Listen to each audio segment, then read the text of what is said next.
మాజీ మంత్రి మల్లారెడ్డి, ప్రస్తుత ముఖ్యమంత్రి రేవంత్ రెడ్డికి మధ్య ఏ స్థాయిలో విమర్శలు చెలరేగాయి అనేది ప్రత్యేకంగా చెప్పనక్కరలేదు. టీడీపీలో కలిసి పనిచేసిన ఇద్దరికి ఒకరంటే ఒకరికి పడదని చెబుతారు. గతంలో వీరిద్దరూ సవాళ్ల మీద సవాళ్లు విసురుకున్నారు.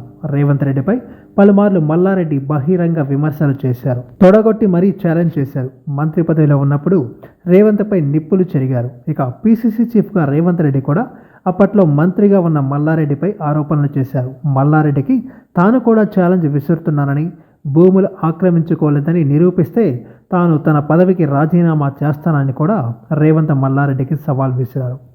ఇలా ఒకరినొకరు ఛాలెంజ్లు చేసుకున్నారు. అయితే రేవంత్ సీఎం అయ్యాక మల్లారెడ్డి స్వరం మార్చారు. తెలంగాణ అసెంబ్లీ ఎన్నికలకు ముందు తొడగొట్టిన మల్లారెడ్డి ఇప్పుడు టోన్ పూర్తిగా మార్చేశారు. సీఎం రేవంత్ రెడ్డి తన దోస్త్ అని, మంచి క్లోజ్ అని కూడా సెలవిచ్చారు. తాజాగా మల్లారెడ్డి మీడియాతో చిట్చాట్ చేశారు.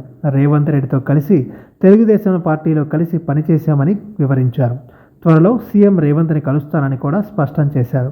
రేవంత్తో సమావేశం సానుకూలంగా జరుగుతుందని విశ్వాసంతో ఉన్నా అని కూడా చెప్పారు. ఇక అసెంబ్లీ ఎన్నికల్లో ఓడిపోతామని కలలో కూడా అనుకోలేదని వివరించారు. కాంగ్రెస్ పార్టీ విజయం సాధిస్తుందని ఊహించలేదని పేర్కొన్నారు. ఓటమి షాక్ నుంచి ఇంకా తేరుకోలేదని వివరించారు.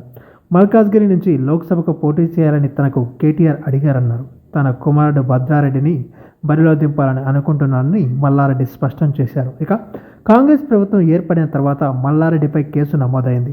గిరిజనుల భూమి కబ్జా చేశారని షామీర్పేట్ పోలీస్ స్టేషన్లో కేసు ఫైల్ అయింది. ఆ కేసు నడుస్తుండగా మల్లారెడ్డి సీఎం రేవంత్ రెడ్డి తనకు క్లోజ్ అని కామెంట్స్ చేయడం ప్రాధాన్యం సంతరించుకుంది. ఎన్నికల సమయంలో భూ కబ్జాలు, బ్రోకర్ పనులు చేశారని రేవంత్ రెడ్డి ఆరోపించగా మల్లారెడ్డి తొడగొట్టి సవాల్ విసిరారు. ఎన్నికల జరిగి అధికార మార్పిడి జరిగింది. రేవంత్ రెడ్డి సీఎం కావడంతో ఓ కేసు మల్లారెడ్డిపై నమోదైంది. ఇంతలో రేవంత్ రెడ్డి తనకు దోస్త్ అని మల్లారెడ్డి అంటున్నారు. దీంతో మల్లారెడ్డి కాంగ్రెస్ పార్టీలో చేరతారా అనే సందేహాలు వ్యక్తమవుతున్నాయి. రేవంత్ని కలిసిన తర్వాత దీనిపై క్లారిటీ రావచ్చు. ఈ వీడియో మీకు నచ్చినట్టయితే లైక్ చేయండి, షేర్ చేయండి, కమెంట్ చేయండి, సబ్స్క్రైబ్ చేయండి.